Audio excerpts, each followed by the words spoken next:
할렐루야. 네, 예배 가운데 오신 모든 분들을 주의 이름으로 사랑하고 축복합니다. 오늘 말씀의 주제를 한번 따라해 보겠습니다. 히데겔 강가의 은혜. 네, 히데겔 강가의 은혜라는 주제로 다니엘서 오늘 10장 1절부터 12절까지의 말씀을 함께 보도록 하겠습니다. 여러분, 하늘의 제왕이라고 불리는 독수리가 하늘을 나는 모습을 여러분 실제로 보신 적이 있으실까요? 혹은 실제로 보지는 않았다고 해도 날개를 활짝 펴고 드높은 그 창공을 유유히 나르고 있는 그러한 이 독수리의 모습을 혹시 영상으로 보신 적이 있습니까? 아마 보셨겠죠. 독수리 모르고 사는 사람이 어디 있겠습니까? 제가 사진 하나를 준비했는데요. 보시면 이와 같은 모습이겠죠. 너무 멋진 모습이라고 생각이 됩니다. 이 모습을 보면요, 날개를 거의 움직이지 않고도 창공을 멋지게 나는 독수리의 모습을 이해할 수 있습니다. 여러분, 우리가 생각하기에 몸집이 크고 날개 힘이 세니까 저렇게 높이 날 수 있겠지라고 아마 생각하는 분이 이 자리에 계실 거라고도 생각됩니다. 그런데 이 독수리는요, 날개를 폈을 때 그 큰 새가 어느 정도냐면요, 몸 길이가 약 2.5m에서 3.1m 정도까지 된다고 합니다. 이게 저보다 훨씬 큰 거죠. 덩치도 크고 깁니다. 아마 이 화면 정도의 3분의 2 이상 될 것 같습니다. 그만큼 독수리는요, 엄청난 그 체구를 갖고 있는 몸집이 있는 새입니다. 그만큼 체격이 있기 때문에 날개도 육중하죠. 그래서 사실은 하늘을 날기에는 적합한 날개로 보지 않는다고 합니다. 사실 독수리보다 오히려 보잘것없이 보이는 이 참새가 훨씬 더 하늘을 빠르게 그리고 신속하게 나를 수 있는 것이죠. 더 좋은 신체 구조를 가지고 있는 겁니다. 참새는 날개가 작고 가볍고 날렵하게 움직이기 때문에 가능한 것입니다. 그렇다면 독수리는요, 자기의 신체보다 훨씬 더 큰 날개를, 육중한 무게를 갖고 있는 날개, 이 신체적 약점이 있음에도 불구하고 어떻게 높이 날 수 있을까요? 여기서는 이제 과학적 원리가 나옵니다. 이 독수리는 상승 기류라는 그것을 활용해서 하늘을 날 수 있는 것이죠. 이게 무슨 말이냐면, 이 수평으로 움직이는 공기의 흐름은 바람이라고 할 수 있고요. 그리고 수직적으로 움직이는 공기의 흐름은 기류라고 할 수 있습니다. 상승 기류는 기류가 아래에서 위로 올라가는 기류를 말하는 거죠. 상승 기류가 생기는 원인은 여러 가지 이유가 있습니다. 낮 동안 지표면이 태양열로 인해서 가열되고, 이 지표면 부분에 있는 공기 온도가 윗부분보다 높기 때문에 이에 가벼운 공기가 위로 올라갈 때 상승 기류가 생기기도 합니다. 그 밖에 산의 경사면에 따라서 바람이 불 때도 생기고요. 바람이 바다에서 육지로 불 때도 생깁니다. 태풍과 같은 강력한 저기압 중심부에 있을 때도 상승 기류가 발생한다고 해요. 독수리가 자신이 날개는 부적합할지라도 자신의 날개를 의지하지 않고 대신 자기 날개보다 강력한 상승 기류의 힘을 이용해서 날 때 그 결과 다른 새보다 감히 범접할 수 없는 높은 곳, 그리고 아주 먼 곳을 결코 피곤치 않는 정도로 자신의 힘을 들이지 않고 날아갈 수 있다고 합니다. 반면 참새는 어떻습니까? 기껏해야 전신주나 그리고 나무를 오를 정도입니다. 엄청나게 빨리 해야 올라갈 수 있죠. 여러분, 내 힘으로 날면요, 그건 참새입니다. 금방 지칩니다. 그러나 상승 기류처럼 나를 돕는 힘을 얻으면 내 한계를 넘어서 더 높이, 더 멀리, 오래 날 수 있는 것이죠. 그래서 성경에서는 독수리의 비유를 우리에게 영적 상승 기류로 소개합니다. 이사야 40장 29절부터 31절 같이 한번 읽어보도록 하겠습니다. 읽겠습니다. 피곤한 자에게는 능력을 주시며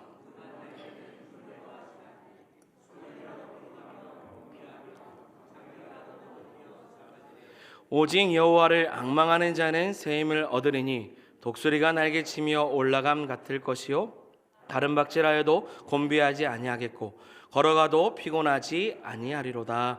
아멘. 사랑하는 여러분, 이게 무슨 말이죠? 독수리가 날개쳐 올라감 같은 뭐가 있어요? 새 힘을 주신다라는 겁니다. 영적 상승 기류는 이와 같은 거예요. 누가 누구에게 주는 겁니까?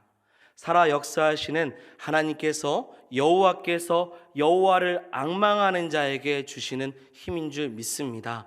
여러분, 오늘 이 예배를 통하여서 우리가 참새가 아니라 독수리와 같이 주님의 도우심으로 사는 저와 여러분들이 되기를 주의 이름으로 축원드립니다.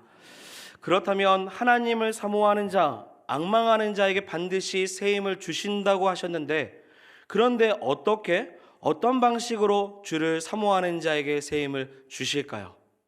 어떤 방식으로 하나님께서 하나님의 자녀를 살펴보시고 그들을 도우실까요? 저는 오늘 말씀을 통해 이 부분을 함께 살펴보며 나아가기를 원합니다. 이제 오늘 본문 말씀 속으로 한번 들어가 보죠. 우리 1절의 말씀을 한번 읽어보도록 하겠습니다. 오늘 본문입니다.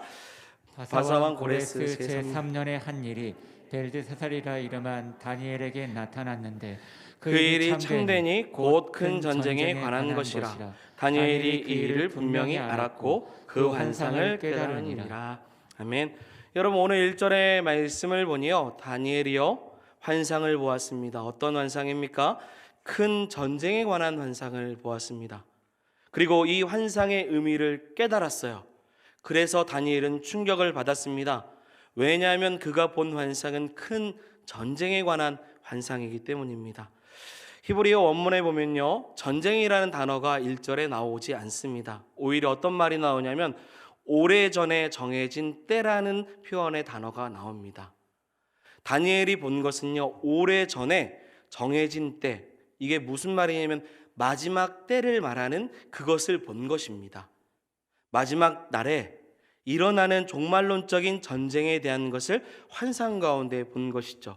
자, 여러분, 바사왕 고레스 3년은요 바벨론으로 끌려갔던 이스라엘 백성들이, 유다 백성들이 두 차례 귀환했던, 그리고 고향으로 돌아간 상태를 말하고 있는 역사적인 배경의 위치입니다.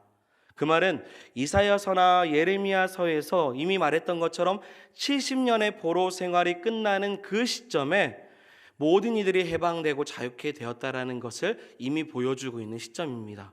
그때 다니엘은요 바벨론에 지금 머물러 있습니다. 그의 나이가 이미 80이 훌쩍 넘은 시기입니다. 인생의 막바지에 우리 민족이 포로에서 자유케 되는 것을 직접 눈으로 보았던 것이 다니엘입니다. 그런데 갑자기 1절에 큰 전쟁이 웬 말입니까? 마지막 때 환난과 고난을 받는 그 종말론적 전쟁에 대한 1절의 말씀이 다니엘에게 있어서는 굉장히 충격적인 환상이었던 것입니다. 감당하기 어렵죠. 우리는 자유를 얻었는데 왜 다시 우리 민족이 큰 전쟁을 겪게 됩니까? 왜 마지막 때를 겪게 됩니까? 다니엘은 감당하기 어려워서 인간의 힘으로 이겨낼 수 없고 너무 무서웠습니다. 거대한 사건이었습니다. 그래서 이것을 본 다니엘은 무엇인가를 하기 시작했죠. 그것이 오늘 본문 2절과 3절의 말씀입니다. 우리 2절, 3절 같이 읽어보겠습니다.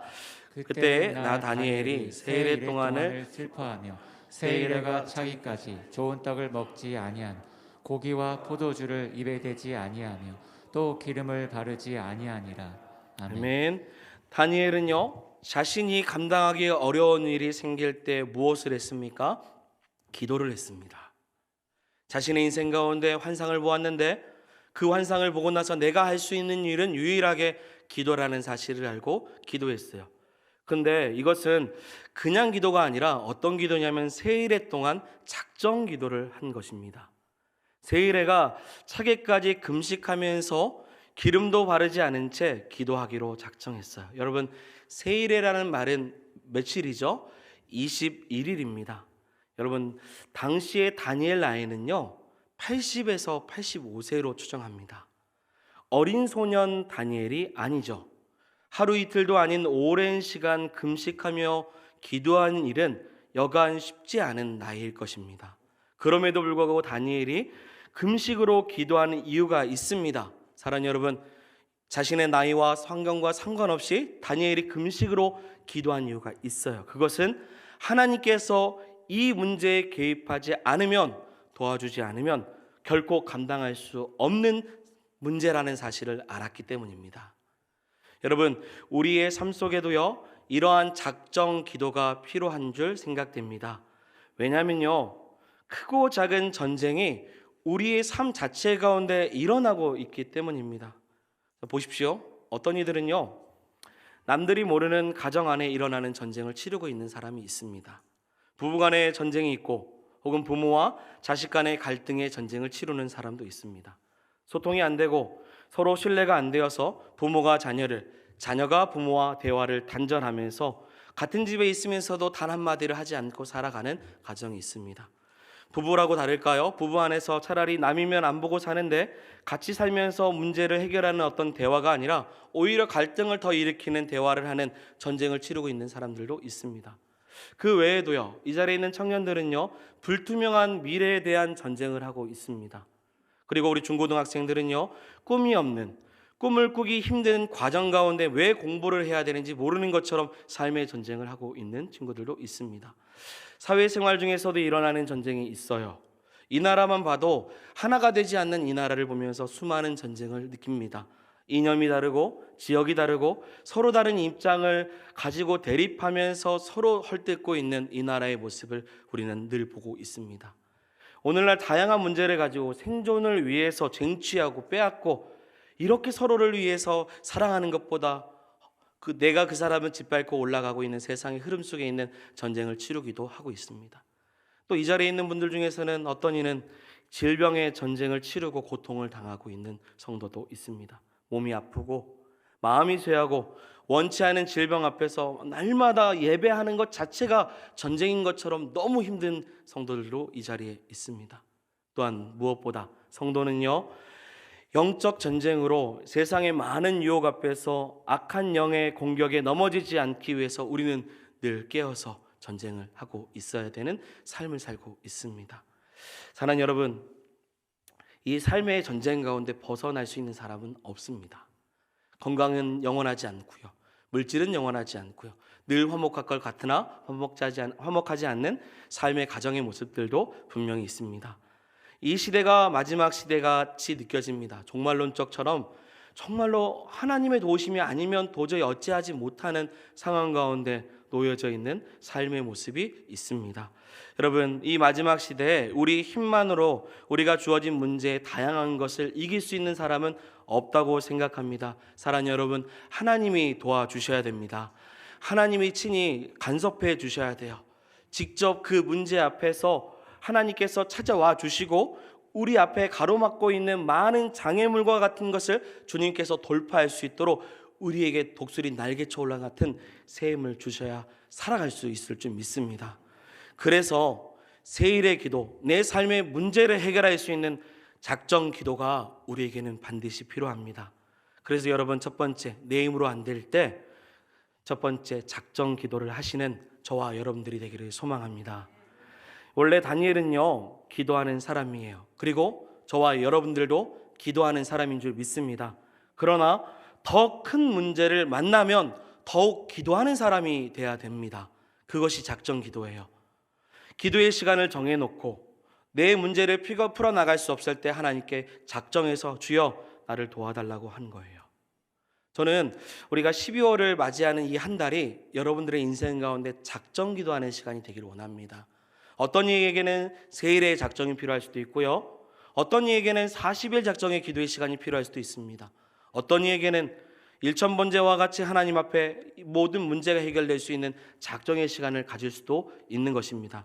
어떤 기간이든 상관없습니다. 사랑하는 여러분, 내 안에 문제가 있고 이 전쟁 앞에서 내가 어찌하지 못한다면 반드시 작정하시기를 소망합니다. 주여 간섭해 주십시오. 나와 함께 해 주십시오. 그럴 때 하나님께서 그 위기 가운데 작정 기도하는 자들을 통해서 하나님은 일하실 줄 믿습니다. 그래서 이 오늘 말씀 듣고 그냥 작정 기도해야지가 아니라 무엇인가를 정확하게 작정을 하시는 거예요. 그럴 때 하나님께서 어떻게 도와주실까 우리 함께 봅니다. 첫 번째는 무엇이면 하나님은 어떤 방식으로 도와주냐면 같이 한번 읽어보겠습니다. 임재를 통해 도우십니다. 같이 한 번 더요. 임재를 통해 도우십니다. 네, 오늘 4절의 말씀을 보면요, 다니엘이 기도하기 시작한 지 21일째, 이게 보면 첫째 달 24일이라고 기록이 되어 있어요. 이것은요, 유대 달력으로는 니산월 24일입니다. 그렇다면 여러분, 그가 기도한 기간을 보면 니산월 3일부터 시작해서 며칠까지예요? 24일까지 기도한 거예요. 이때 하나님께서 다니엘이 작정하고 기도할 때 임재하시면서 그를 도와주기 시작해요. 여러분, 이 기간은요 굉장히 중요한 기간입니다. 왜냐하면요 유대인들에게 있어서 반드시 꼭 지켜야 되는 절기가 이 가운데 있기 때문입니다. 어떤 절기일까요? 바로 유월절입니다. 이 기간은 유월절로 다니엘이 작정 기도를 하는 것은 유대의 모든 사람들이 예수 그리스도께서 구약의 출애굽하는 상황 속에서 하나님께서 그들을 자유케 하시고 해방케 해주시는 것을 기념하는 날이 유월절입니다. 그래서 5절 6절에 보면 이 기도하는 가운데 하나님의 임재를 경험해요. 그때 한 사람의 모습을 봅니다. 세마포 옷을 입은 한 사람의 모습을 봐요. 그의 모습을 5절과 6절에 보면 허리에는 우바스 순금띠를 띠었고요, 몸은 황옥 같고 얼굴은 번갯빛 같고 눈은 횃불 같고 팔과 발은 빛난 녹과 같고 그의 말소리는 무리의 소리와 같다라고 5절과 6절에 기록되어 있습니다. 여러분, 지금 제가 말씀드렸어요. 세마포 입은 사람들 모습이 나오는데 이 모습, 얼굴은 이렇고 눈썹은 이렇고 눈은 이렇고 그리고 말소리는 이렇고 몸은 이렇다라고 소개를 했습니다.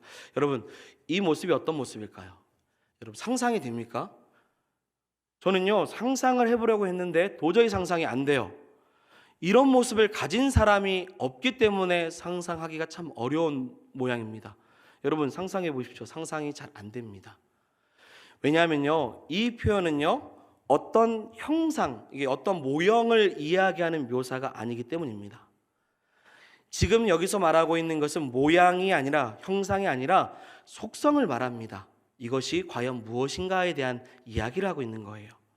어떻게 생겼는지에 대한 묘사가 아니라 이 모습이 갖고 있는 속성이 다니엘이 보기에는 어떠냐면 영광스럽고 강하고 순결하고 거룩한 속성을 가지고 있는 것을 이와 같이 표현하고 있는 것입니다. 다니엘은요 이 모습을 본 후에 기절했습니다. 온몸에 힘이 다 빠졌어요. 영광스러운 거룩한 그 모습을 보고 다니엘은요 몸을 가눌 수 없어서 그 자리에 그대로 주저앉게 된 것입니다. 여러분, 이 신비한 모습은요 몇백 년이 지난 후에 요한계시록 이 바모섬에 있는 사도 요한이 환상 가운데 본 모습과 동일합니다. 요한계시록 1장 13절부터 15절까지의 말씀을 우리 한번 큰 목소리로 앞에 보시고 읽어보겠습니다. 숫대 사이에 인자 같은 이가 발에 끌리는 옷을 입고 가슴에 금띠를 띠고 그의 머리와 털의 희가 흰 양털 같고 눈 같으며 그의 눈은 불꽃 같고 그의 발은 불불에 단련한 빛난 주석 같고 그의 음성은 많은 물소리와 같으며. 아멘. 여러분, 요한계시록의 말씀인데요 이 요한계시록에서 나타난 분은 이 땅에서 누구시냐면 우리를 구원하여 오신 예수 그리스도를 말하는 모양입니다. 사도 요한은 환상 가운데 주님의 모습을 본 것이에요. 이와 일치한 모습을 무려 몇백 년 전에 기원전 5세기에 다니엘이 본 것입니다. 자, 여러분, 여기서 놓쳐서는 안 되는 게 있어요. 다니엘이 언제 금식 기도를 했다고 했죠? 어떤 절기예요? 유월절입니다.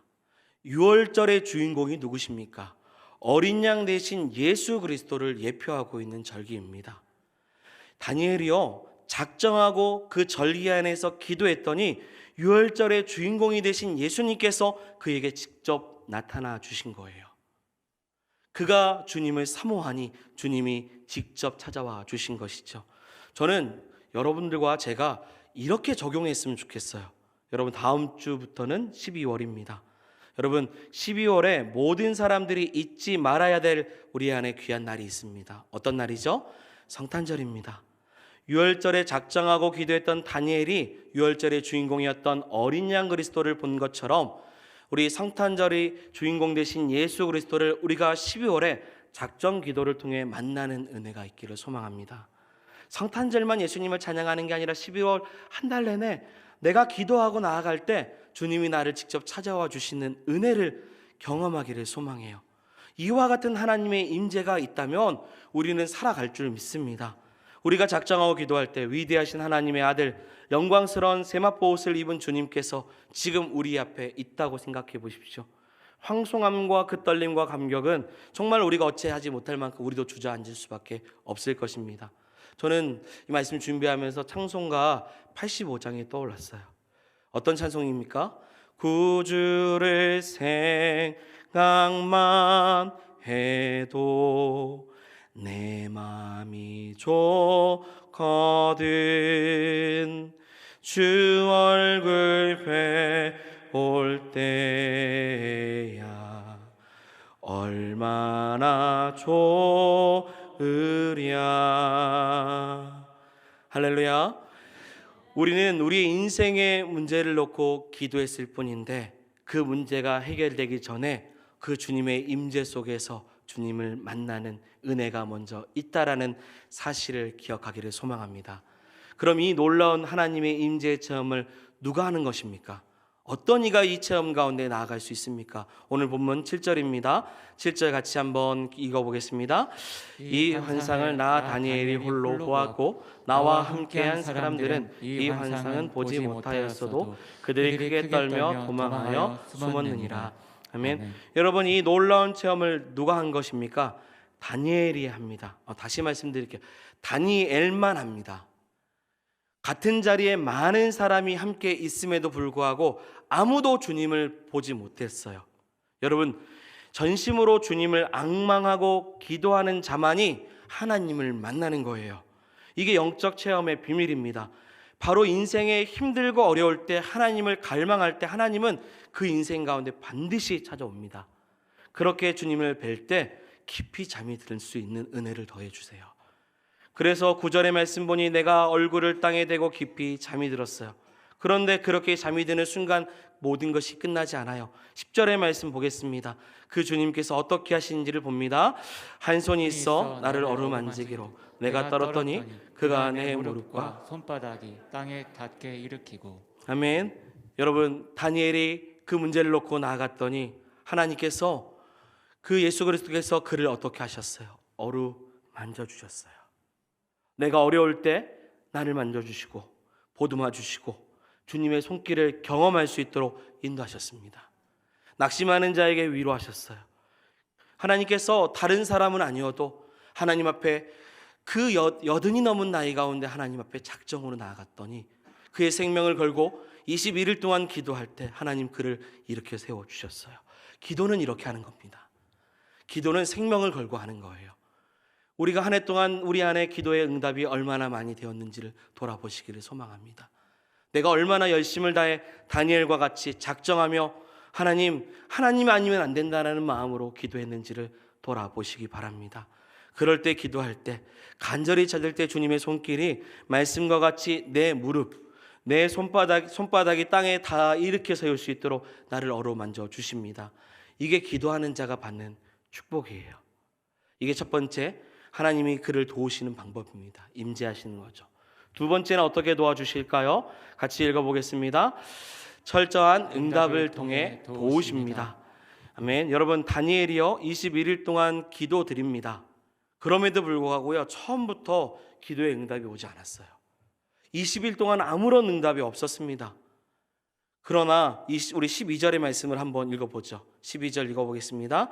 그가 내게 이르되 다니엘아 두려워하지 말라. 내가 깨달으려 하여 내 하나님 앞에 스스로 겸비하게 하기로 결심하던 첫날부터 내 말이 응답받았으므로 내가 내 말로 말미암아 왔느니라. 아멘. 아멘. 여러분, 이 말씀을 보면요 20일 동안 작전 기도를 하는데 20일까지 아무런 응답이 없었던 겁니다. 여러분, 이렇게 생각이 돼요. 인간의 생각으로 20일까지 응답이 없으면요 하나님이 기도를 들어주시 않거나 혹은 하나님께서 듣지 않는 것으로 느낄 것입니다. 작전 기도의 가장 어려운 과제가 무엇이냐면 인내하고 기도하는 거예요.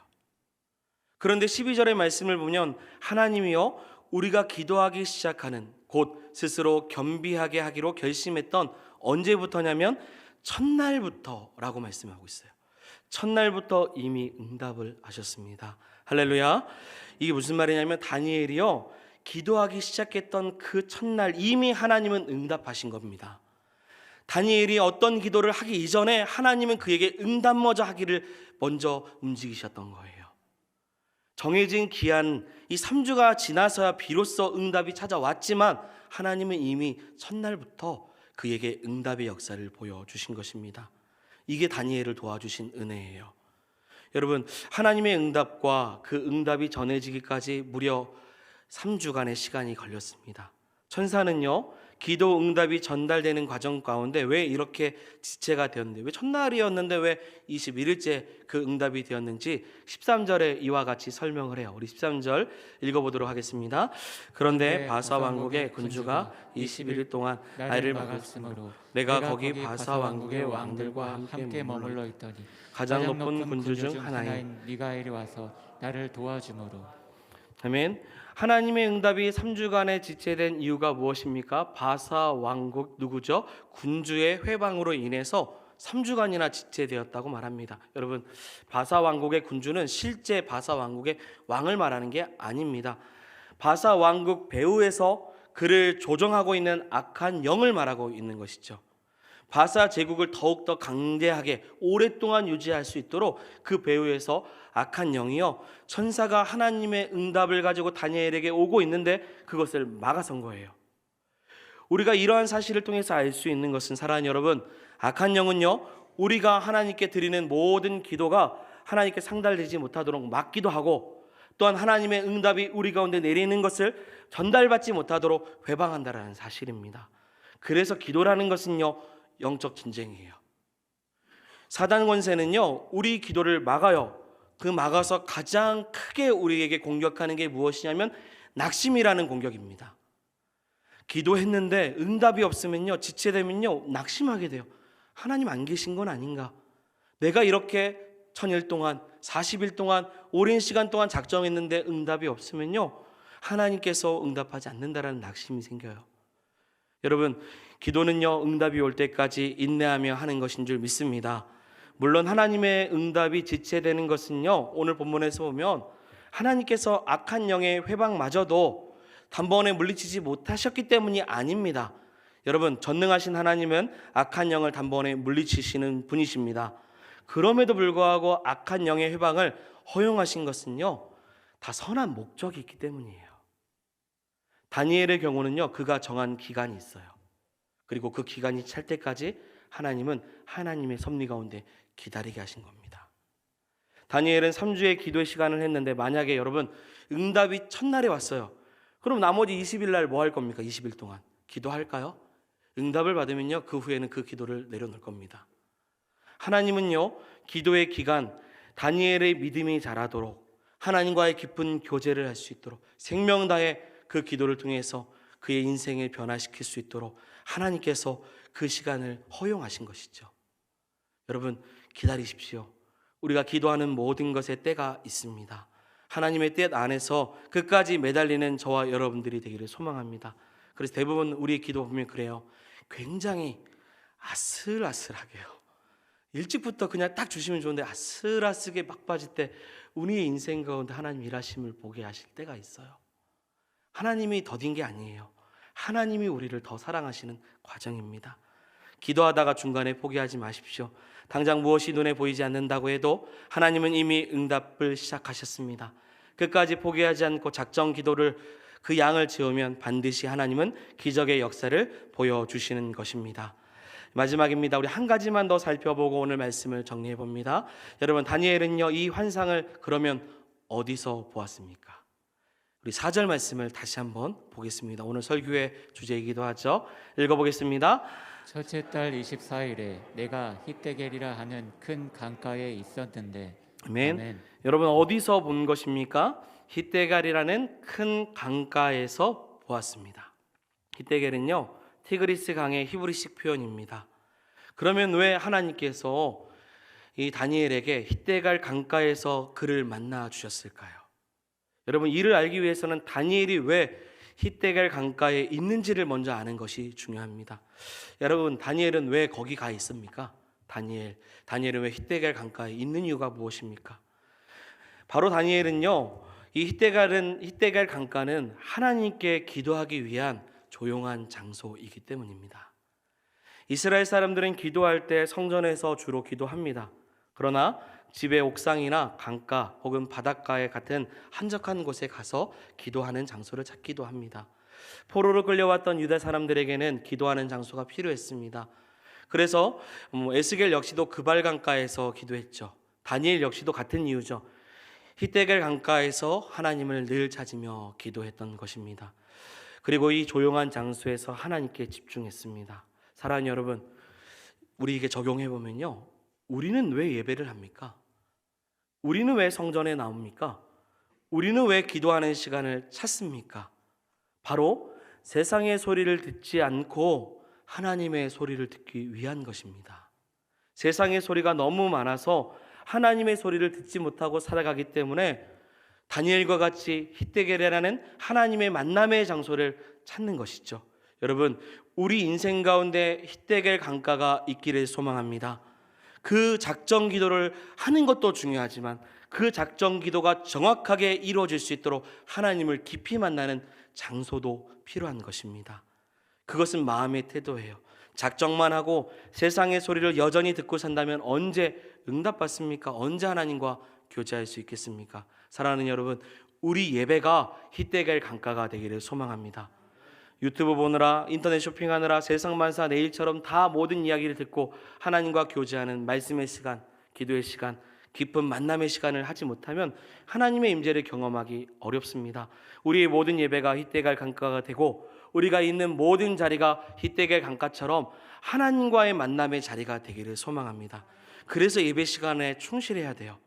조금만 강조하지 않으면요, 깊이 잠이 들기도 하고 또한 하나님 앞에 온 마음으로 예배하지 못하기도 하고, 조금만 강조하지 않으면요, 새신자도 아닌데 중직자들도 예배를 소홀하게 여깁니다. 여러분, 예배는 삶입니다. 히데겔 강가처럼 주님을 만나는 그 자리 가운데 내가 하나님께 집중하지 않으면 언제 하나님의 임재 앞에 나아갈 수 있겠습니까? 여러분, 우리가 하나님을 만나는 귀한 이 예배 자리를 포기하지 않기를 소망합니다. 결론입니다. 작정 기도는 하나님의 응답을 기다리는 기도입니다. 바라옵기는 우리 12월 한 달 동안 여러분 어떤 문제든 갖고 오십시오. 그리고 12월 한 달 동안 오래 넘기지 않고 하나님 앞에 작정해서 하나님께서 반드시 간섭해 주기를 원하시는 그 문제를 친히 맡기는 역사가 있기를 소망합니다. 그럴 때 하나님 어루만져 주시고 또 만나 주시고 내가 기도하는 모든 시간 나와 함께 하셔서 히데겔 강가와 같이 나를 찾아와 주셔서 하나님의 깊으신 사랑 안에 우리를 회복시키시는 은혜를 더해 주실 줄 믿습니다. 이러한 결단과 또 마음을 갖고 이 시간 함께 찬양하기를 소망합니다. 우리 같이 고백하겠습니다. 주께 가까이, 주께 가까이 날 이끌소서. 간절히 주님만을 원합니다. 채워주소서. 주의 사랑을 진정한 찬양 드릴 수 있도록 주께 가까이, 주께 가까이 날 이끌소서.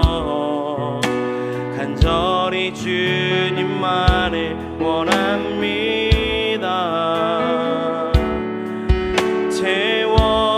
채워주소서. 주의 사랑을 진정한 찬양 드릴 수 있도록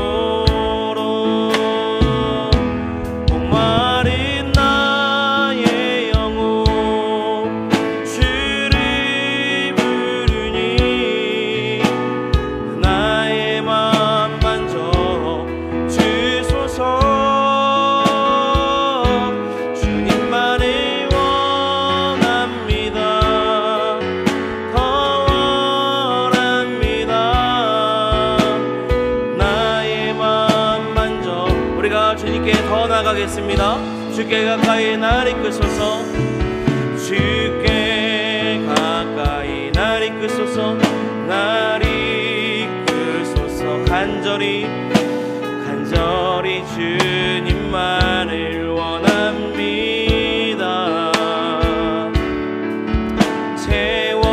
채워주소서. 주의 사랑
주소서.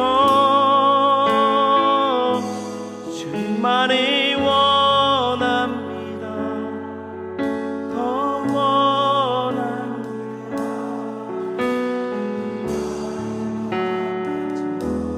주소서.